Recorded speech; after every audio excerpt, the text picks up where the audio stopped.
Hello, everyone, and welcome to Season 5, Episode 4 of the We Coach podcast, presented by our partner, Huddle, on WIS Sports. Huddle is leveling the playing field for women in sports, both through the technology they create and important events like Breakthrough Summit, co-created with We Coach. All podcast episodes are inspired by collective input from our We Coach community. Please join us every 2 weeks for thought-provoking discussions focused on timely topics of national significance impacting the coaching profession.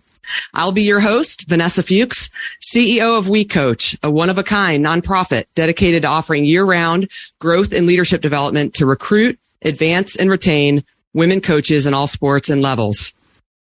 This podcast is a co-production of WIS Sports and We Coach.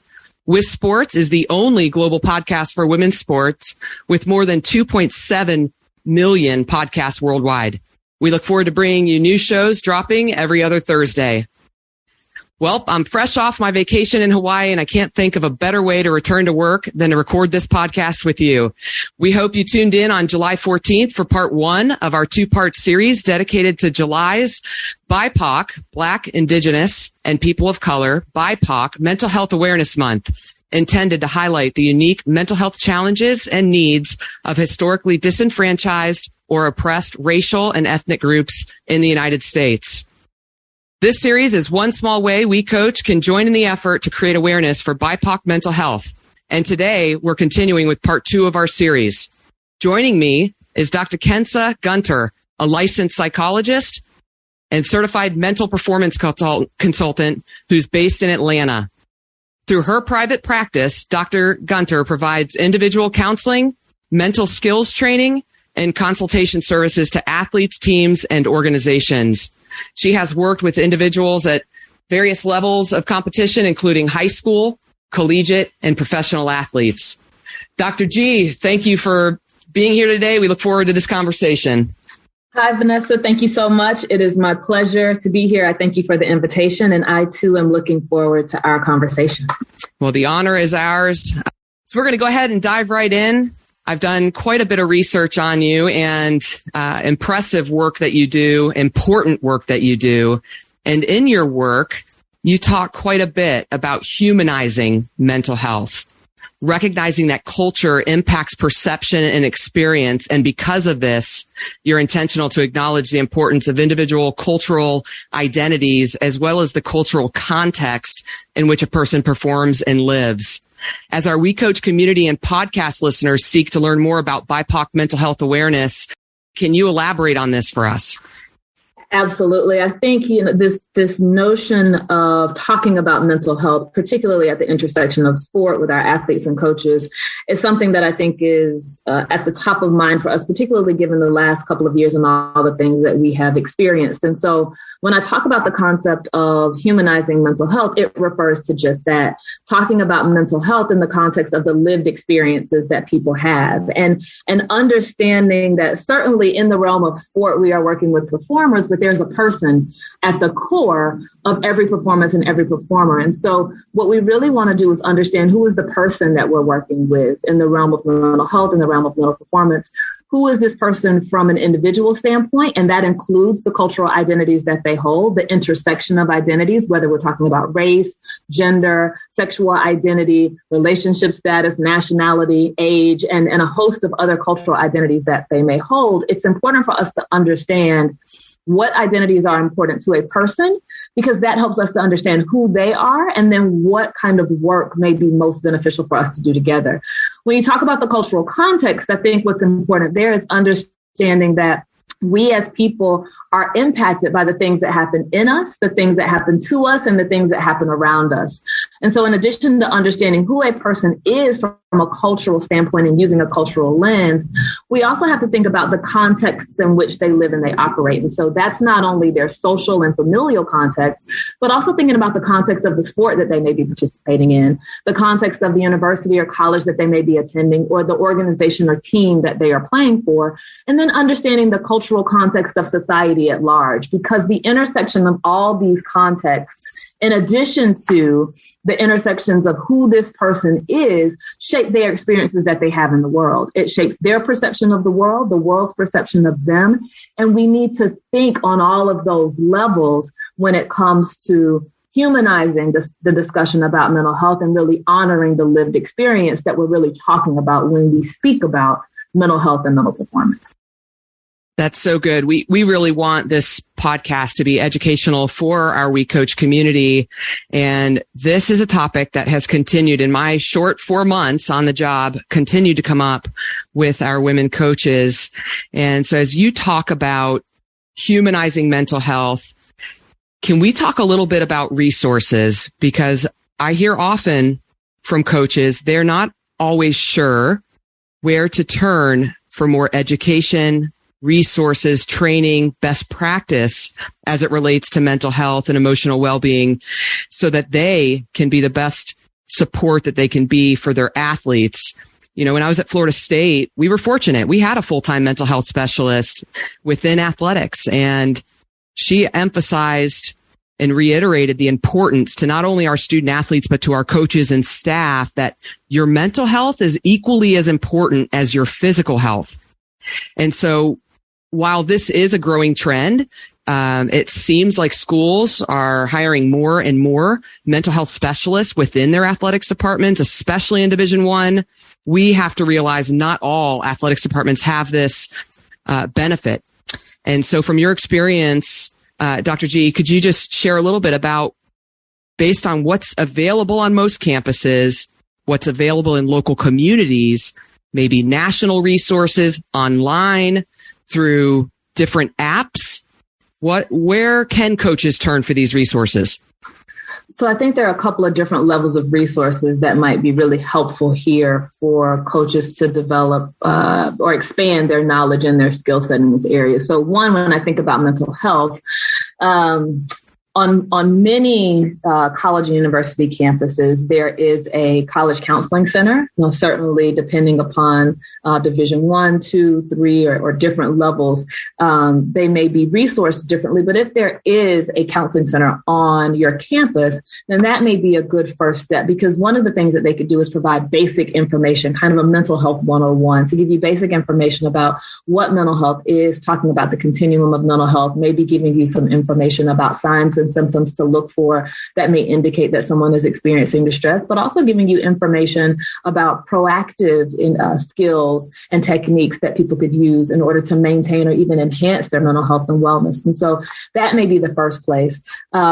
If you don't have a counseling center on your campus, then my guess is that there may be mental health professionals within your community that would be willing to come in and potentially offer some information or provide a talk or a conversation about mental health as well. And so there are a couple of different places that you may be able to look for that. The Association for Applied Sports Psychology has a Find a Consultant feature on their website where you can find mental performance coaches in your area. Some of those mental performance consultants are also clinically trained, so they may be able to provide information about mental health. And what I'll do is I'll provide you with some of these links that you can include in your show notes. But that's one area of thinking through mental health. And then there's some national trainings as it relates to mental health. QPR is Question, Persuade, Refer. It's a gatekeeper program that was initially designed to help people become more comfortable asking about and talking about suicidal type behaviors. But certainly it's a way to equip someone who's not trained in this area to be more comfortable asking questions, to be more knowledgeable about signs and symptoms that may indicate distress, so that we can all take some role in creating healthier environments. There's also a program called Mental Health First Aid, and it's a skill-based training course that teaches participants about mental health and substance use issues. And again, they provide general information about different types of mental health conditions, but also they provide some skills that allow someone to think about how to intervene. So that's the mental health piece. But then when we think about the cultural competence piece, because as we're in, BIPOC Mental Health Awareness Month, it's important for us to think about that cultural context And there are many books and resources that exist that can help us think about working with culturally diverse populations, right? And certainly when I say that, there is no way that we can be versed in all of the many different cultural identities that folks may hold, or the intersections that may manifest in all the individuals that we come across.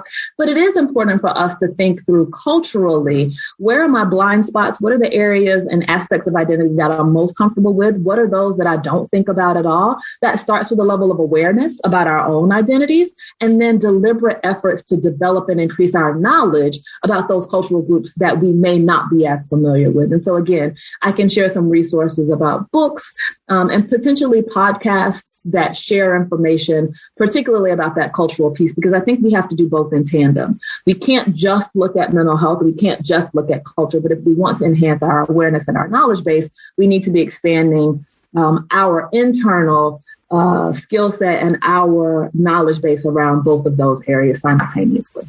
That's fantastic. And thank you for those resources. I myself personally have completed QPR training, and it's an incredible resource. Thank you also for sharing some resources specific to supporting our BIPOC community.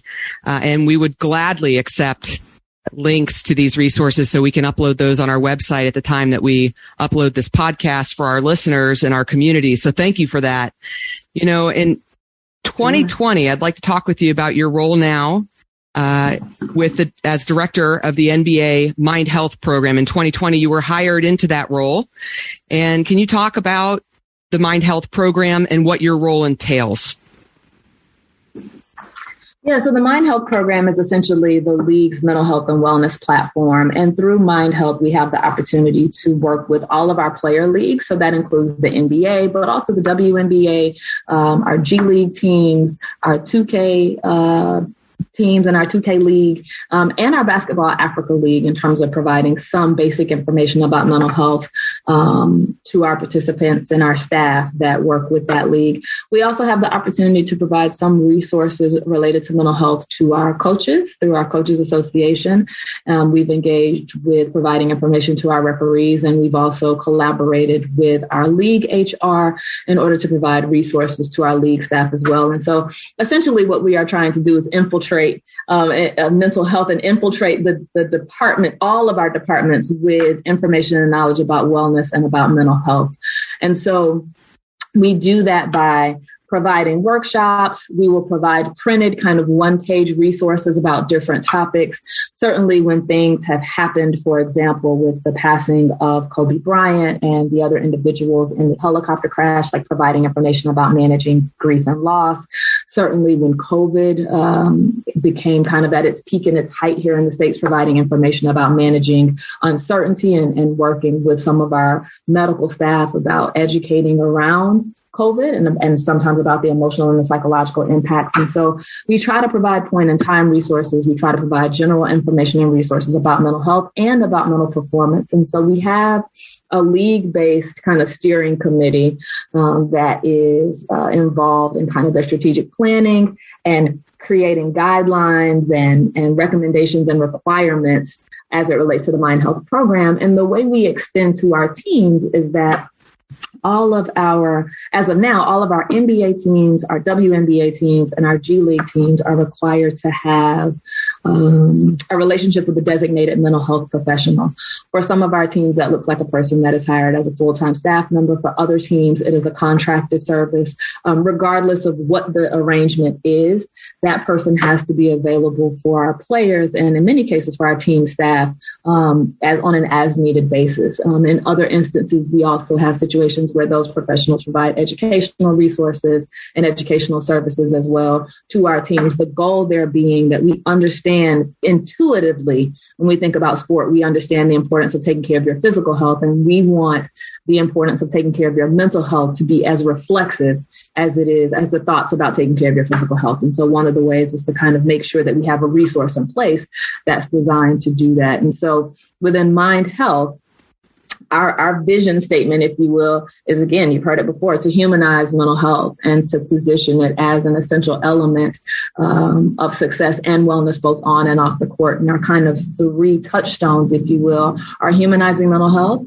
elevating performance, and then honoring lived experience. And so we really try to stay true to those tenets in all of the work that we do through that program.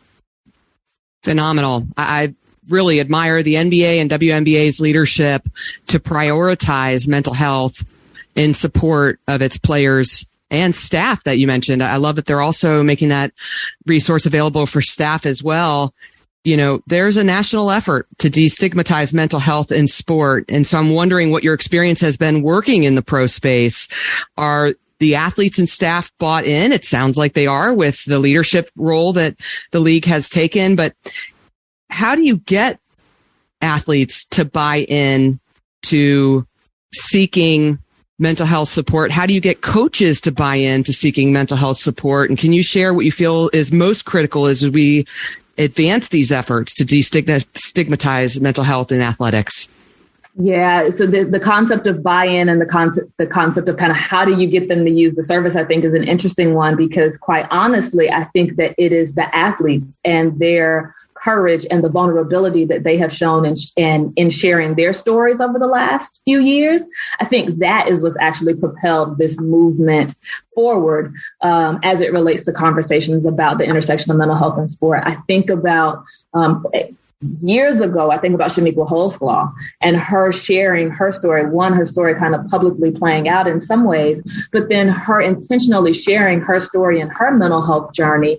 I think that was really groundbreaking at the time. And then if we move a little bit more recently, we think about DeMar DeRozan in 2018 and the tweet that he posted as it related to depression, and how that then created a pathway, if you will, for Kevin Love to share more about his story. And then we have professional athletes in other spaces, from Simone Biles to Naomi Osaka to Michael Phelps to Liz Cambage to a host of other athletes who have over the last several years publicly shared their stories as it relates to mental health, right? And so I truly think, as opposed to thinking about how do we get the athletes to buy in, the question has become, or whether the statement is, athletes are telling us that they want to be seen as more than just performers.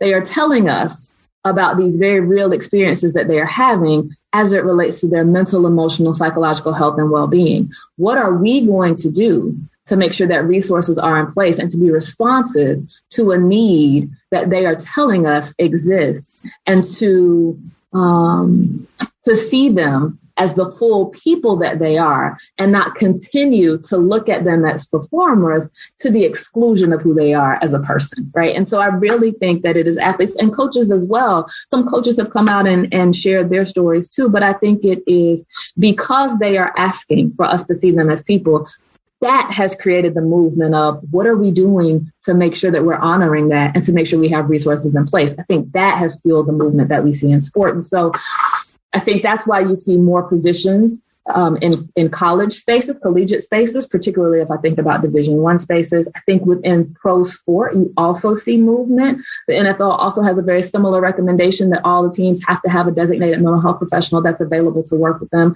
And Major League Baseball has a lot of mental performance consultants, and also they're increasing in terms of their mental health services that they have available to their players as well. And so we're seeing it on a number of levels. The USOPC, the United States Olympic and Paralympic Committee, definitely has hired several mental health professionals within the past year, specifically to build out their mental health resources. And so I think the question really becomes, if we think about sport atmospheres and environments, we have to be more intentional about investing financial resources, time, energy, and effort to make sure that athletes have access to what they need. And what they need goes beyond resources to enhance their performance. It's resources to support them as people. And so I think when you talk about buy-in, one, having somebody who's connected to a team, I think is helpful because that person becomes a part of the team. And when you think about the work that we do in the mental health and the mental performance space, relationships are important. Relationships are built over time. Relationships need trust. In order to do that, a person needs to be around. So if we create space, 1, for the resource to be present, 2, for them to be visible, 3, for them to be accessible, and 4, we have to have a level of cultural competence in the folks that we are talking about. Not only competence in terms of the cultural identities, because we know there's a wide range of folks that participate in sport, but also thinking about the nuances of the athletic subculture and understanding what an athlete's experience is. So having training and working within the realm of sport, within the athletic subculture, also becomes a level of cultural competence, in addition to understanding the diverse communities that one may work with in the realm of sport. So I think athletes are bought into wanting the resource. It's on us now to make sure that the resource is available and is truly something that's accessible to them. I love that you brought up the athletes' leadership in this, and by their courage to share their stories and help in the effort to humanize mental health, but also to help others see them as people and persons first. I actually benefited from hearing Shamika Holzclaw's story. She came to the ACC Mental Health Summit a few years back, and just powerful. Really believe that their leadership and their willingness to model the way for others does help for those youth and young adults who are watching them as role models, make them understand it's important, and it's something that there shouldn't be any shame in seeking out these resources, and it's critically important for our well-being that we utilize mental health resources. I want to shift gears. Go ahead.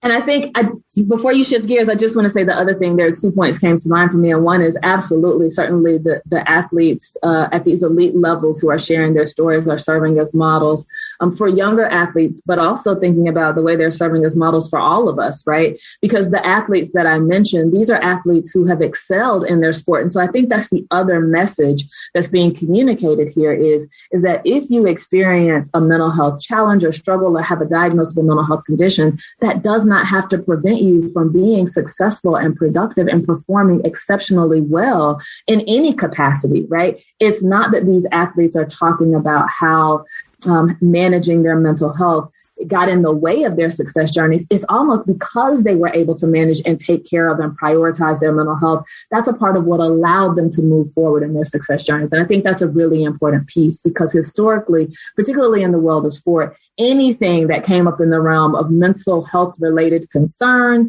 challenge, difficulty might result in one being labeled as weak, right? Or not able to cut it, or the opposite of mentally tough, right? And I think there's a very powerful message in that it is not so much that the successful athlete is one who has no challenges and struggles. The successful elite athlete is one who learns how to manage and navigate them, right? And does so at times with assistance from other people, right? They don't try to go it alone. I think the other thing that I wanted to share is I mentioned a lot of professional athletes, but there are a lot of collegiate athletes too who are courageously sharing their stories as well. And I don't want to overlook that in addition to the professional athletes whose names we might more readily know, there are a lot of movements within the college space to also bring awareness to the fact that they too are people first, and they too want to be seen in the fullness of who they are and want to have access to resources to support their overall development, not just their development as an athlete or performer.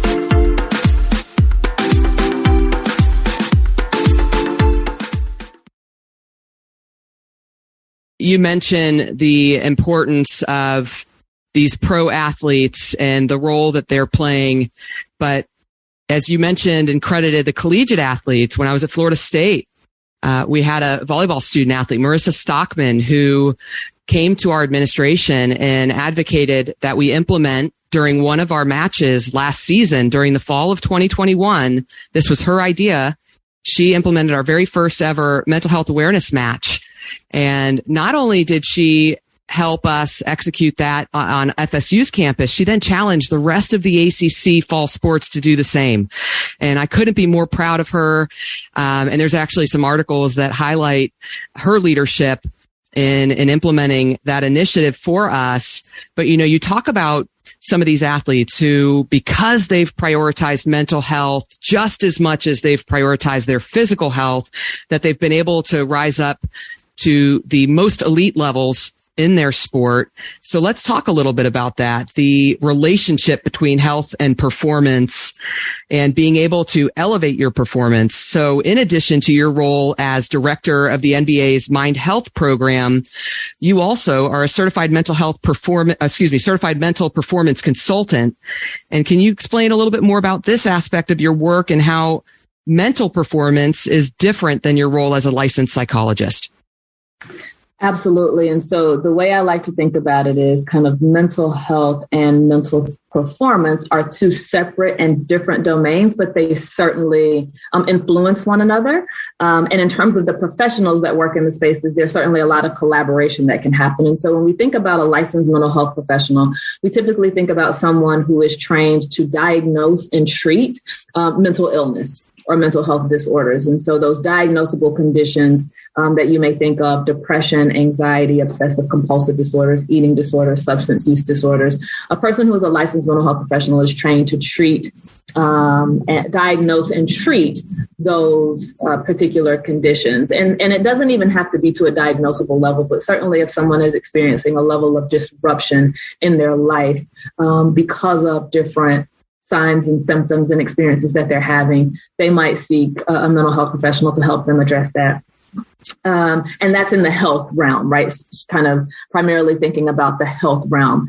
A mental performance consultant is someone who primarily through educational means teaches different mental skills to help someone restore, maintain, or enhance their performance. And so when I talk about mental skills, what I'm talking about are things like goal setting, self-talk, imagery and visualization, learning how to regulate your emotions, energy management, if you will, and kind of how to maintain and manage your energy over the course of a competition. Mental performance consultants work with athletes and performers kind of over the range of their training cycle. So they may work with them during the training phase. They may work with them prior to competition to develop pre-competition routines. They may work with them during the competition and certainly post-competition to evaluate kind of how the strategies work and to make any adjustments that need to be made. When I think about mental performance consultants, again, these are individuals who are coming in to particularly work on addressing the mental side of someone's game. And so when we talk about health and performance, we know that they impact one another, right? That one's health may impact their ability to perform, and one's performance may impact how they feel in terms of their health. They're not the same thing, but they certainly can influence one another. And we also know that within this, depending on whether or not somebody feels mentally healthy or mentally ill, can also have an impact on all of it. And so the mental performance side of the work that I do really rests in that educational, that skills building and educational realm where I am working towards teaching specific skills to help folks make sure that their head is in the game when they need it to be in the game the most. And again, you can pair this mental skills training with their physical skills training. You can engage in the training separately, but it really is to make sure that things like their focus, their attention, their confidence, their motivation, their self-talk, their ability to connect and be cohesive with their team, those are the types of skills that we work on within the mental performance space. And that is separate from whether or not they have a mental health condition or not. They may not have that at all, but still it's this idea that you don't have to be performing poorly in order to work on improving and to get better, right? And so that's kind of one of the things we think about in mental performance. And in the same way that in the physical realm, you may have athletic trainers, strength and conditioning coaches, and you also have your orthopedic doctor. That's kind of how you can think about mental performance and a mental health clinician, a licensed mental health professional is. The mental performance consultant is going to help with the maintenance, the enhancement, and might even help to restore, for example, someone who's experiencing an injury. Mental skills can be helpful in them kind of restoring their confidence as they go through rehab and return to competition. But really, we think about mental health as dealing with the diagnosable conditions, and mental performance is dealing with skills building that helps to make sure their mental game is matched with their physical performance in their physical game.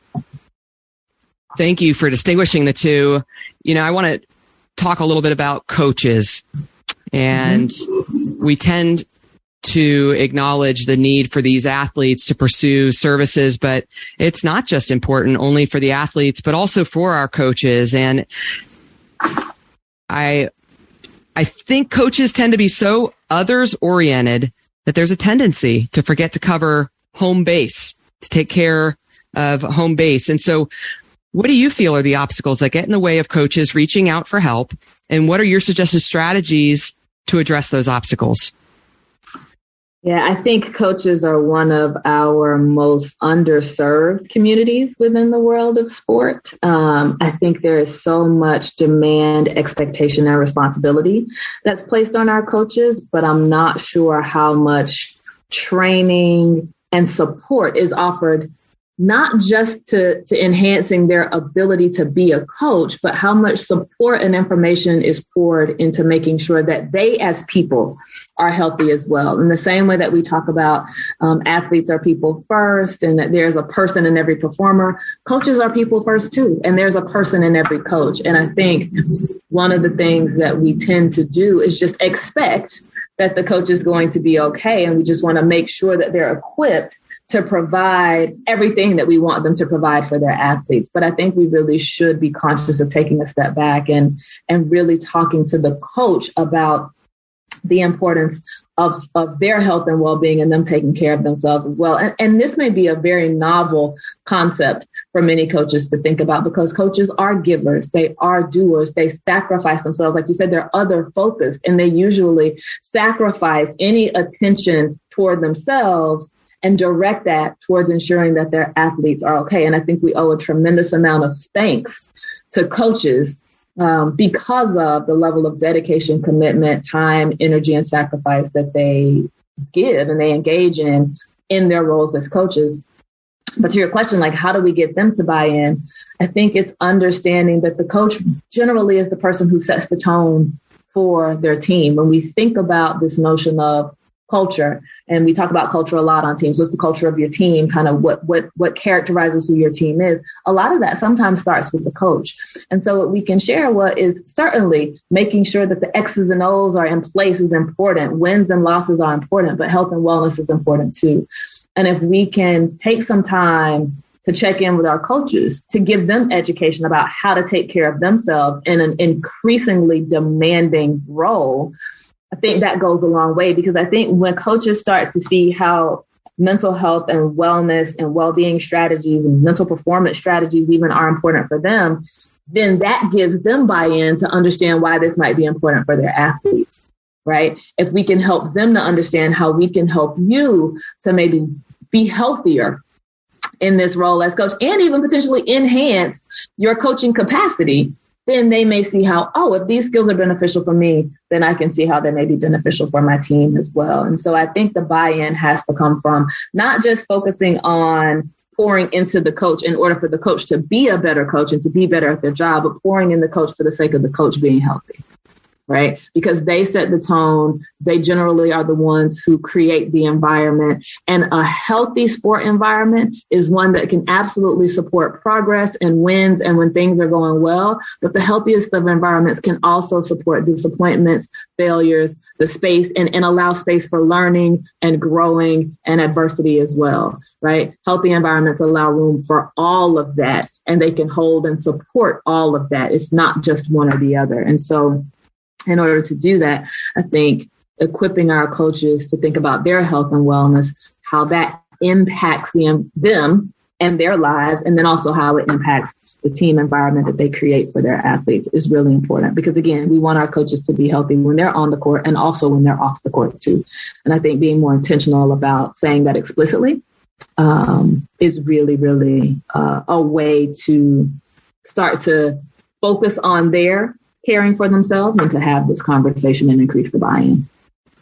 That's fantastic, and couldn't agree more. We talk often and encourage and praise our coaches. Thank you, coaches, for the fact that they have the ability to have the most influential impact on a young person's life. And so for them to model the way and model these healthy behaviors for their student athletes is also critically important.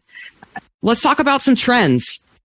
You serve on numerous national boards and are a member of professional psychological associations, and just curious if there's any evolving trends that you think would be worth noting for our coaches. I think one of the biggest trends that I'm seeing is this increased conversation about not only mental health for individuals, but also thinking about the organizational health of our teams, our campuses, our the environments that we create. I think one of the things that we have historically done in conversations about mental health is we've relegated it to just being an individual phenomenon, right? And so what we will do then is talk about an individual's struggles and challenges. And if that individual gets the help that they need or can develop the skills, then that individual will be okay. And I think one of the trends that I'm really seeing within this mental health and performance conversation is, yes, we do need to make sure that support is in place for the individual, but we also need to think about what is the environment that we're cultivating, and are the environments that we're cultivating within the world of sport, are they healthy and nourishing, or are they draining and depleting? And the analogy that comes to mind for me there is kind of the analogy of a garden, right? If I plant flowers in a rock bed, can I really be upset that the flowers aren't growing? Right. And I've used that analogy, and I had someone say, yeah, but what if the plant is a cactus? I'm like, that's great. The cacti might grow, but everybody's not a cactus. Right. And so we have to think about, are we creating environments and creating nurturing environments that are allowing all of the folks in our programs to grow? Right? Us, our assistant coaches, our coaches, players, like, are we creating environments that are really conducive to allowing folks to thrive? And I've also heard kind of, questions about this approach in terms of thinking about maybe some of the ways that coaching was engaged in historically, right? This idea of tough love coaching, if you will, or, there was a time when in coaching, we didn't have to really attend to the emotional health and well-being of our athletes. Like, we really were able to just come in and kind of focus on the X's and O's and focus on our collective goal of performing and winning. And that was that. And I would maintain that mental health has always been around, and mental health has always been important to the lives of the athletes and to the lives of the coaches. We just didn't talk about it. And in not talking about it, I don't think that creates a better environment. It just creates an environment where people are silenced, they're holding on to more, and there may be more disruption and distress in their personal lives, right? And so this idea of focusing on the total person as a way of creating healthy sport environments, I think, is really the biggest trend that I'm seeing, is focusing on the total person and also focusing on ensuring that the environment and the culture we're creating is also one that's healthy, is really, that's really been on the forefront of conversations that I've had and of trends that I'm seeing, particularly as it relates to this mental health and sport intersection. I love the analogy to the garden. Thank you for that. And your comments are a great segue into what we want to talk about next, which is, are we creating an environment that allows others to thrive? And so I wanted to talk with you a little bit about your experience. You've worked with clients participating at every level of athletics. So what are some of the characteristics that you've observed coaches and leaders demonstrate that show their support to not only their athletes, but to the staffs that work closely with them as it relates to mental health and well-being? And if you have any specific examples that you think might be beneficial for our We Coach community, please feel free to share those. Yeah, that's a great question. And let me see if I can kind of narrow down some of those core characteristics that I've seen. I think one of the first is they're authentic and vulnerable. And what I mean by that is certainly that they're real. And by the vulnerable, though, I don't mean that I've seen coaches kind of share their entire life stories with everybody on their team. But what I mean is, it's when you interact with them, you feel like you're interacting with a person, right? A person who sees the person in other people, right? And makes room for that. They are not only trying to get the most out of them in terms of what their skill set is and what their talent level is and what they're capable of producing on whatever field of play we're talking about. But these are folks who also know their athletes as people. So they can check in with them about what's going on with their siblings or their families or some hobby or interest that they know that they have. They show an interest in the person beyond what they can contribute to the team.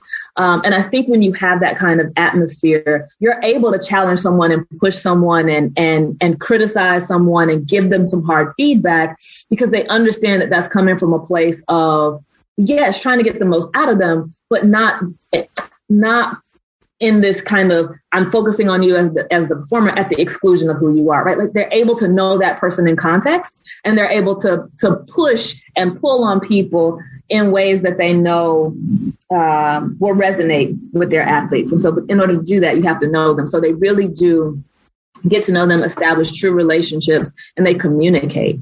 They have conversations, and so relationships and treating them as people, that authenticity and vulnerability is one. Being able to communicate is two, and communicating regularly, like communicating about not only where you need to improve and what I want you to work on, but also communicating and praising them when things go well, like communicating them on and praising them when progress is made, and also providing clarity around what their role is on team, what the expectations are, what they are looking for, so that the athlete does not have to walk around confused and wondering. That communication goes a long way towards helping people understand what's expected, so that they can appropriately channel their energy and their effort and give what it is that they're expected to give. And maybe even more than that, but that clarity gives them a pathway to work with. I think the other two things that stand out for me, and they're kind of related, are these notions of empathy and this notion of humility, right? So understanding, trying to understand where everyone is coming from, even knowing that we are all coming together towards one purpose, right? Still making room for their folks to be the individuals that they are, while we are collectively coming together to work towards this common goal. And that way, I think about it as like a puzzle pieces, right? Some of the most effective coaches that I have seen and observed and worked with kind of recognize we're all different puzzle pieces, right? And as a puzzle piece, we're all unique and we're all different. We bring different skills to the table. We have different weaknesses. We have different strengths. We have different growth edges. We have different talents. We have different ways of interacting and engaging. But every piece of the puzzle is needed in order for us to have a complete picture. And so they allow room for every puzzle piece to be different, knowing that the goal is to bring those pieces together so that they can have a complete picture that works for everyone. And so I think that too becomes a really important strength of a coach. So that authenticity and vulnerability, which leads to the development of very real relationships, the ability to communicate often and effectively about the challenges and about the successes. And then also this level of kind of empathy and humility and understanding and allowing room for the different puzzle pieces on their team, and still creating momentum towards all of the pieces wanting to come together to make the collective picture that allows all of them to be successful and move towards their desired collective and shared goals. Those core characteristics, that's some great insight: authenticity, vulnerability, empathy, humility. And I think another way that coaches can help in modeling the way is this concept of self-care and how they can practice self-care. And, you know, Dr. G, I don't know how you do it between your private practice, supporting the NBA, serving on numerous boards. And then you also have shared a little about yourself, self-described sci-fi, fantasy, superheroes fanatic. You enjoy being in nature. You enjoy spending time with your family. But I feel this phrase of self-care sometimes is misunderstood. A lot of people think, oh, it means you got to go take a vacation to practice self-care. So can you give some advice here? How can coaches and student athletes practice self-care? And is self-care something that people can do proactively to maintain and enhance their mental wellness? Oh, 100%. And I will say this straight up. I talk about self-care, and I think self-care is very, very important. And it is one of the hardest things for me to do, right? So even as I'm about to talk to you about how you might be able to think about it, I recognize that it sometimes can be really, really challenging to carve out times for ourselves. But when I think about self-care, or if you want to say it differently, because sometimes that phrase of self-care, for some people that feels like it's selfish, right? Like, I don't know if I want to focus on myself. So I think about it as, how are you integrating kind of wellness into your daily life? What are you doing to refuel, recharge, and re-energize yourself on a regular basis, right? You don't even have to think about it as self-care, but asking that question, because we expend energy in the different activities that we engage in on a daily basis. And if we're not doing anything to recharge, re-energize, and replenish ourselves, then that is a fast track to being exhausted, depleted, and potentially feeling a sense of burnout. And so what I ask people to think about is, what are you doing to recharge? And you can't just recharge every now and then, right? You will notice I love speaking in analogies because I think that communicates the point. I imagine everybody who's listening right now, or many people who are listening right now, have some type of device that they use on a regular basis, whether it's a tablet, a computer, a smartphone, a watch, something that you might need to charge in order for it to work properly, right? And so you think about that device that you have. You do not charge that device on Sunday and then expect it to work for the rest of the week without ever charging it again, right? At a minimum, we probably charge our devices overnight, but sometimes we've used it so much during the day that we might have to charge it for a moment during the day so that it can continue to work for the duration of our work days, whatever that may look like. And so that's the same thing that we have to think about for ourselves. What are we doing to recharge? And wellness exists in many, many different domains. So there's physical wellness, mental and emotional wellness, social, spiritual, occupational, like intellectual wellness. So we have to think about, what are we doing in a number of different ways to help refuel and recharge ourselves? You already said, for me, I am a sci-fi, fantasy, speculative fiction fanatic. So whether I'm watching something on Netflix or reading something, that's a way that I recharge. If I can take time to engage in that type of activity, it really is recharging and rejuvenating for me. I do love to hike. It's been incredibly hot here in Atlanta, so I have not done that much lately. But movement is really important, whether that is a walk around my neighborhood, whether that is yoga or Pilates in my living room, whether that is hopping on a Peloton bike that right now is collecting more dust than anything else, but it's there. And so if I want to hop on it, I can. But thinking about the ways in which we are integrating movement into our lives. You said my social support system, really important for me. And so talking to my family, talking to my friends is really important. And if I think about the last couple of years, that was a challenge over the last couple of years in terms of being able to see people because of the state of the world and what we were navigating with the pandemic that we're still in, but certainly we had different restrictions around our movement a few years ago or a few months ago. But it's important for everybody listening to ask yourself, what is it? What activities, when I'm around what people, do I feel recharged, re-energized? And then ask yourself, how often do I engage in those activities? Right? Because identifying your wellness activities, great. But if you don't do them, you don't get the benefit of them. And so when I think about self-care, when I think about our recharge, rejuvenation activities, one, we have to be first, we have to be aware of what they are, aware of what it is that makes me feel recharged. Two, we have to be intentional about carving time out in our schedule to do them, whatever those activities may be. And you don't have to do the activity. You don't have to have an hour. All you need is 10 minutes, 15 minutes, right?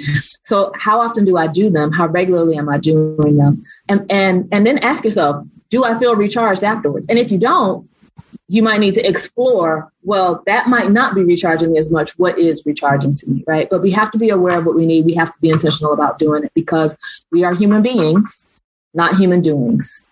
And so we need to be able to pause, to recharge, have moments where we are not so focused on productivity, work, responsibility, expectations, where we can actually allow ourselves to be replenished and recharged and restored.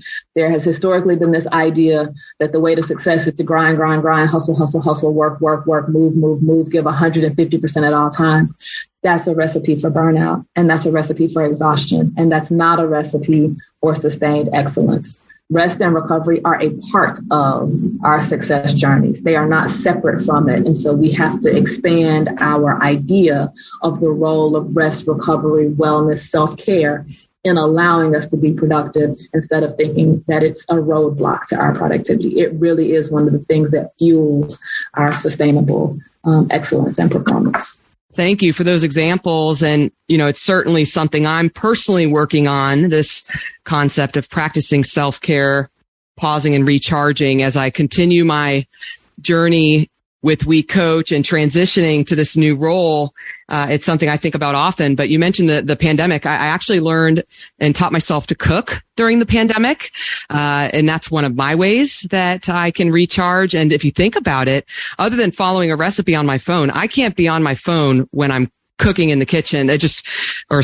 So that's one way that I've discovered has been really beneficial for me. I also, was certified in scuba diving. And I didn't realize this, but the breathing you have to practice under the water as part of scuba diving is very therapeutic.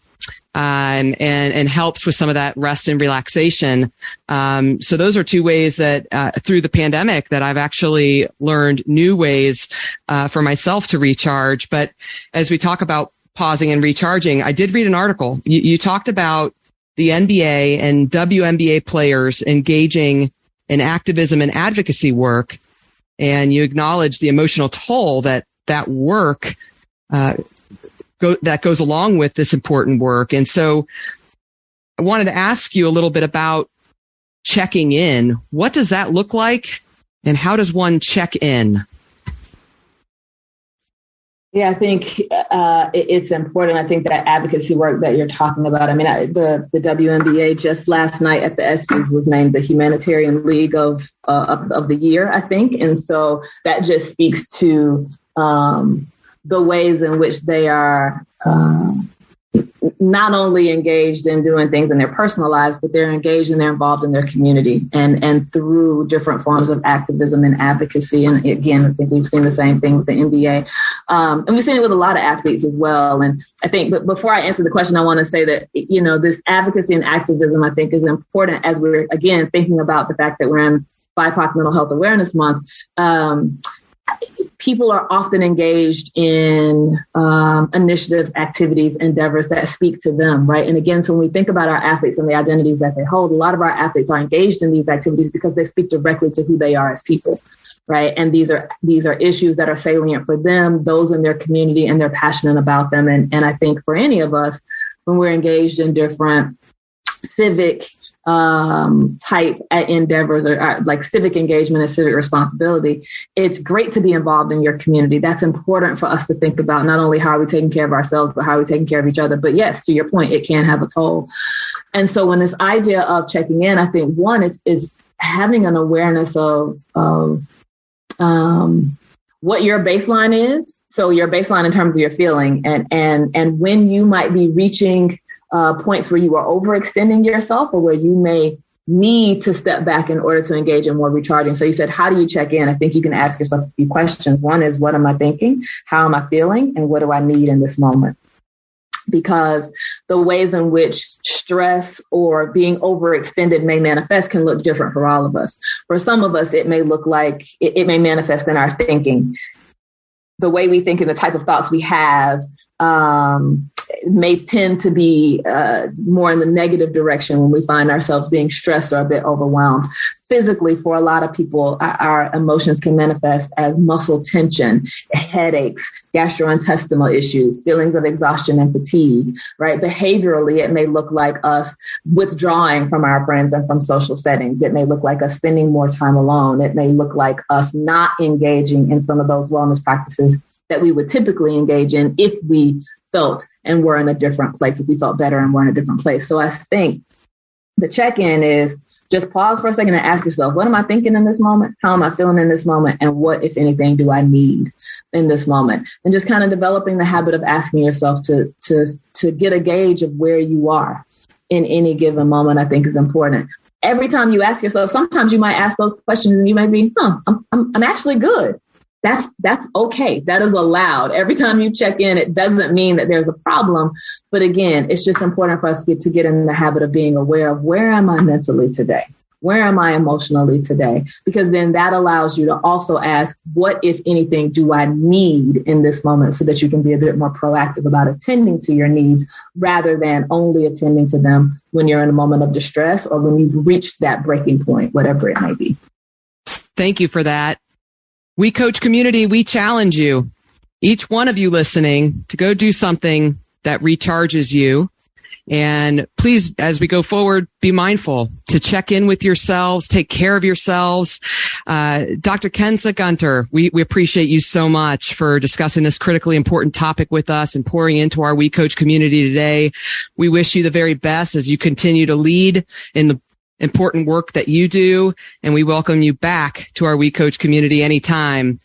Thanks for listening to episode 4 of the We Coach podcast, season 5. And thank you again to our sponsor, Huddle, and production partner, WIS Sports. Please join us again on August 11th for a sneak preview of our We Coach Enhanced Member Benefits program that we're rolling out in late August. Follow us and share your comments on Twitter at We Coach and at WIS Sports, or on Facebook at We Coach Sports and at WIS Sports. Interested in learning more about any of our upcoming events, resources, membership, and donor options? Please visit our website at wecoachsports.org. Until next time, keep moving the numbers. We teach, we inspire, we motivate, we lead. We coach.